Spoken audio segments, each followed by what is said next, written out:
Here's more wrestling news for October 14th, 2022, and we're kicking off this afternoon with WWE Day 1, which, as the name would suggest, should take place on January 1st. Next year's show will be the second ever Day 1 event, but there's still questions regarding when exactly it'll take place. During the latest episode of Wrestling Observer Radio, Dave Meltzer was asked why tickets for the show are still unavailable despite scheduled to go on sale in September.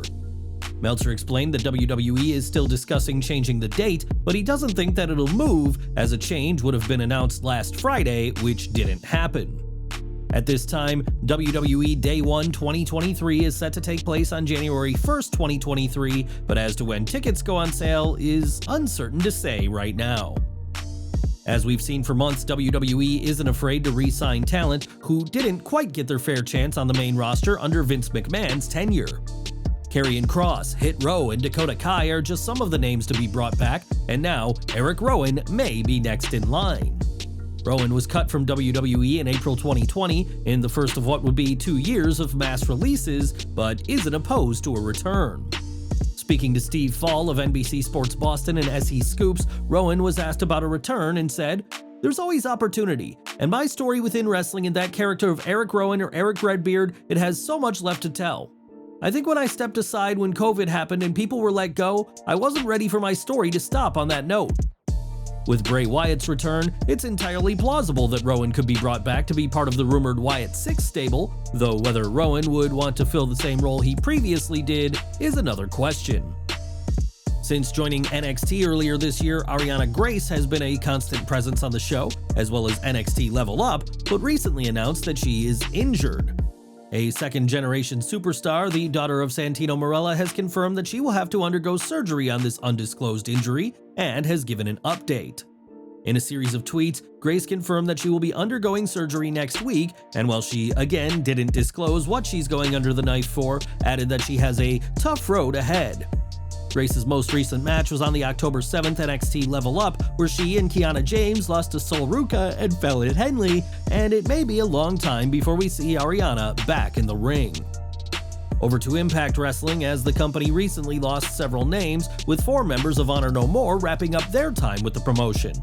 Mia Yim has also left Impact as her contract expired last weekend, but one veteran is sticking with Impact for the time being. Fightful Select reports that when Eric Young returned to Impact at Slammiversary in July 2020, he signed a 2-year deal, which would in theory have expired by now. However, their report notes that Young has signed an extension which will, at the very least, keep him with Impact until the end of 2022. The report adds that Crazy Steve has signed a new multi-year deal with Impact around the same time as Young, but his contract isn't up this year. As for Young, we're not sure what will come next for him after the end of this year, but with someone as talented as him and Triple H rehiring people, Impact would be wise to try and lock him down to another, longer deal. Now, this week's episode of AEW Dynamite aired from Toronto, Canada, so it was fitting that the show marked the debut of Renee Paquette.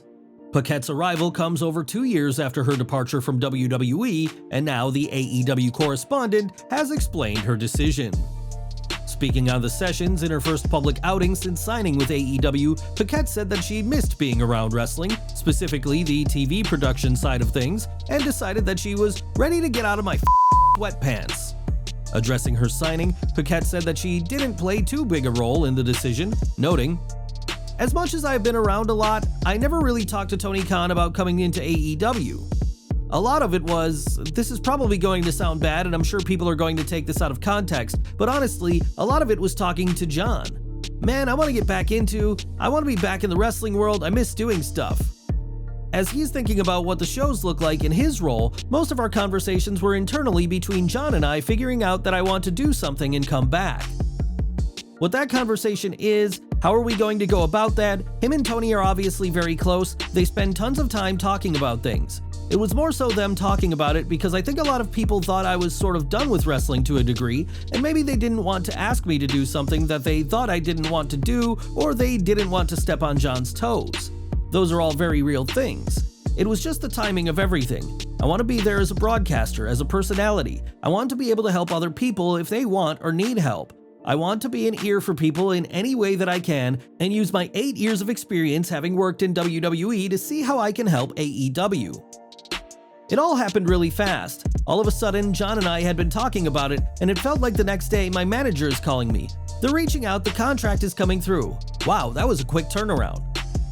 It was last week that WWE made major changes to their commentary and interview teams, and while a call was made to bring Renee back, Triple H was just a bit too slow to re-sign the now all-elite broadcaster. When you think of wrestlers who became actors, you think of names like The Rock, John Cena, and Dave Bautista, but they aren't the only superstars to try their hand on the silver screen. Before his return to the ring in 2020, Edge had a series of acting roles, and now the rated-R superstar is working on a new project with Disney. It's been announced that Edge will be part of the upcoming Percy Jackson and the Olympians series, where he will play Ares, the Greek god of war, in a recurring role. This could be why Edge has cut his hair, as he had short hair for his time as an actor before his 2020 Royal Rumble return, but that can't be confirmed. All we know is that this new project, which will stream on Disney+, is a huge deal for Edge, and we'll have to see if more projects are lined up for him. One person who has teased a leap into the world of acting is MJF, who is arguably the best villain in wrestling today. MJF's refusal to break character and vicious barbs have earned him the admiration and respect of many within the industry, but for all his boasting, MJF isn't a fan of himself. Speaking to Alex Marvez during Dynamite, MJF was very self-reflective, saying, "You don't have a goddamn clue what it's like to be MJF, waking up every morning splashing water on my face, looking in the morning and knowing that I had no choice but to be the bad guy. I've broken my hand many times punching my reflection. You don't like me? Tough shit, because guess what? When I walk through that curtain, I don't like me either." Ending the promo, MJF vowed to become AEW World Champion and called himself an attraction akin to WWE's eighth wonder of the world, Andre the Giant. Signing with AEW during the company's early days, it may finally be time for MJF to be called AEW World Champion, though we imagine Jon Moxley and the Blackpool Combat Club won't make that easy. When not rehiring talent released by his father-in-law and making creative decisions praised by fans, Triple H can be found working as an ambassador for WWE, representing the promotion in many different entertainment ventures. This week, the game was able to meet up with music star Post Malone, and the two shared a fun moment that was caught on camera. In the video, Triple H and Malone both fill their mouths with water and do the signature spit and pose that the King of Kings has done for decades.